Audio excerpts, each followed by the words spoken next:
Welcome back. اور ہماری گفتگو کا سلسلہ جاری ہے. جی زید صاحب. پاکستان کے نیوکلیر پروگرام کو جب شروع کیا گیا کہہ دیا گیا تھا کہ امپاسبلٹی ہے, بنانا ناممکن ہے, کیناٹ بی ڈن. دنیا کا کوئی ملک ہمیں کوئی ٹیکنالوجی نہیں دے گا, ہمارے پاس پڑھے لکھے سائنٹسٹ نہیں ہیں. پوری دنیا میں تمام جگہوں پہ مسلمان پاکستانی سائنٹسٹ کو نیوکلیر ٹیکنالوجی میں داخلے ہی نہیں ملتے یونیورسٹیز میں. ہماری یونیورسٹیز آفر ہی نہیں کرتی, نہ ہمارے پاس ریسورس ہے, نہ وسائل ہے. ملک ٹوٹے ہوئے ابھی 2 سال ہو چکے ہیں. ایک امپاسبل ہے, کیناٹ بی ڈن. لیکن اس وقت کے سائنسدانوں نے کہا we will deliver it to you, we will deliver to the nation انشاءاللہ. ہمیں صرف اجازت دے دیجئے. یہ کہا گیا ان سے کہ خطرہ اس بات کا ہے کہ اگر تم دنیا میں جاؤ گے پاکستان کے نیوکلیر مٹیریل کو حاصل کرنے کے لیے اور پکڑے گئے تو حکومت پاکستان ڈینائی کر دے گی, کوئی تمہیں بچانے والا نہیں ہوگا, کوئی تمہارا مقدمہ نہیں لڑے گا. We'll take the risk, we'll sacrifice ourselves, do not claim us, do not protect us in courts. کوئی ہمیں آ کے نہ بچائے. ہم کو یہ تاریخ چونکہ ہماری خفیہ تاریخ ہے, اس کو بتایا بھی نہیں گیا ابھی تک اپنی قوم کو. سینکڑوں بچے ہمارے تاریخ راہوں میں مارے گئے جو پاکستان کے نیوکلیر پروگرام کے لیے باہر گئے تھے. کوئی تعلیم حاصل کرنے گیا, کوئی اکوپمنٹ خریدنے گیا. They never came back. We don't know their names. لیکن کسی کے پیچھے رہ جانے والوں نے یہ نہیں کہا کہ ہمیں اس ملک نے کیا دیا. ہمارے بڑوں نے یہ سوال نہیں کیا کہ ہمیں اس ملک نے کیا دیا. سب نے یہ سوال کیا کہ میری جان, مال, عزت, آبرو اس ملک پر قربان ہو جائے تو یہ میرے لیے سستا سودا ہوگا. Today, within 5 years, we had the fuel enrichment capability. Within 8 years, we had the weapon. Within 10 years, we had the delivery mechanism. Historic impossibility کہ 10-15 سال کے عرصے کے اندر پاکستان دنیا کے صفحے پہ نقشے پہ ایک ایٹمی طاقت بن کے ابھرا.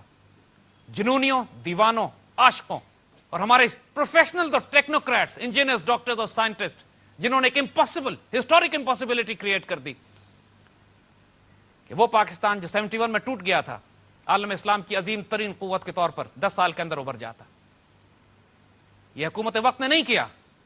حکومت وقت نے تو صرف فنڈز ریلیز کیے, کریڈٹ جاتا ہے ان کو, لیکن ڈیلیور کرنے والے پروفیشنل تھے, ٹیکنوکریٹس تھے, سائنسدان تھے ہمارے. I remember a time when PIA was considered as the best airline in Asia. دنیا کے تمام ممالک کے لوگ PIA سے مشورے لیا کرتے تھے. کئی ملکوں کی تو ایئر لائنز ہم نے ریز کی ہیں. ہمارے پائلٹس پوری دنیا میں سرو کرتے تھے جا کے. پھر ہم یہاں بھی کیجول ہو گئے.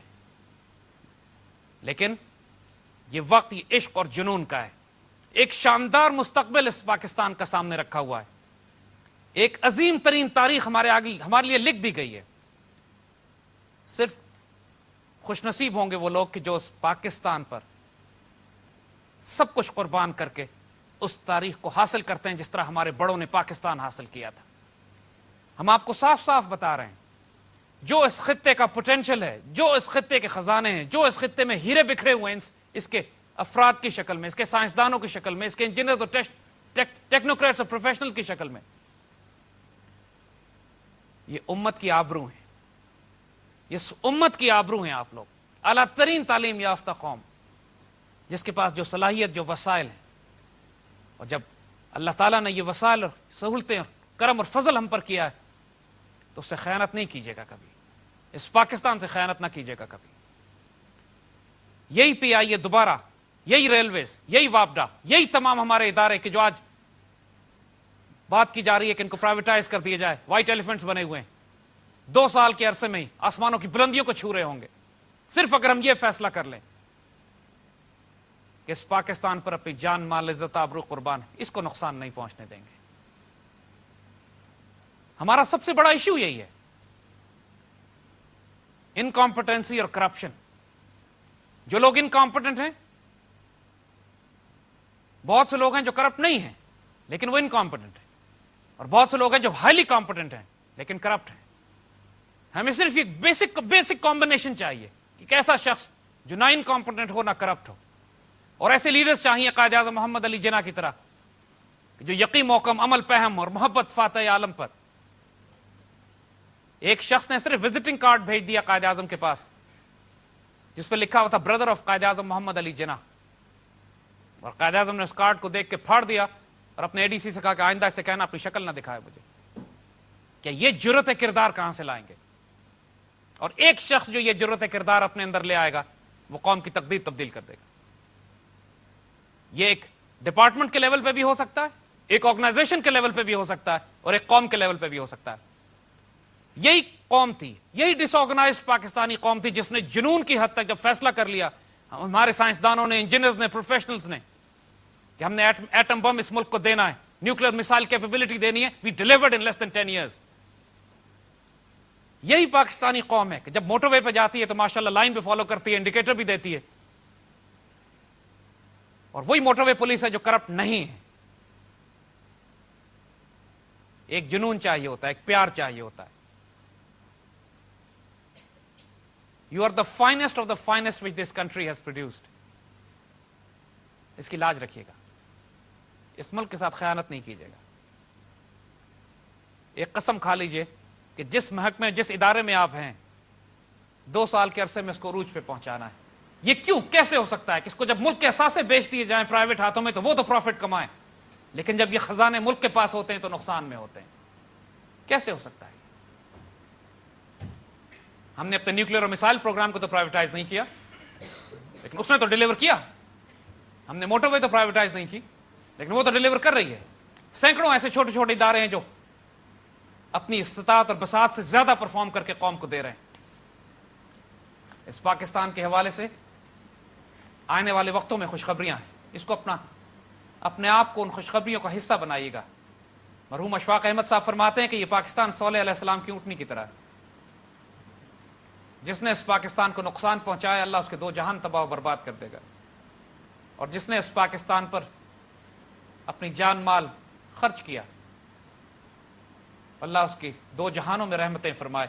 قائد اعظم محمد علی جناح مفت کام کرتے تھے, 1.5 روپے تنخواہ تھی. آج ہمارے یہ ارب پتی M N As, M P As, وزراء, حکمران, ان کو شرم نہیں آتی ملکی خزانے کے ساتھ یہ کیا کرتے ہیں؟ اپنی ذات میں اس ملک کو دیجئے.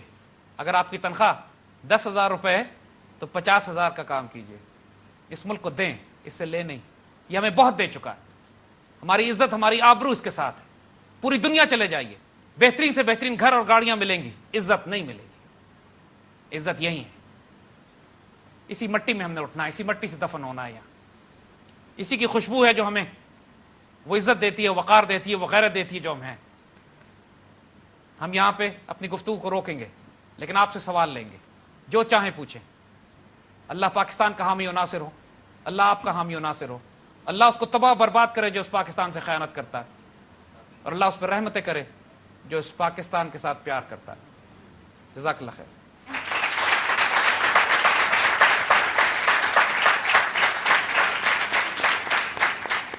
آپ لوگوں نے دیکھا اور سنا کہ جس طرح سے زید حامد صاد نے تحریک پاکستان اور جد و جہد پاکستان اور اس کے بعد نیو بورن پاکستان کے حوالے سے روشنی ڈالی ہے. شاید ہی ہم نے کسی بک میں بھی اس طرح پڑھا ہو.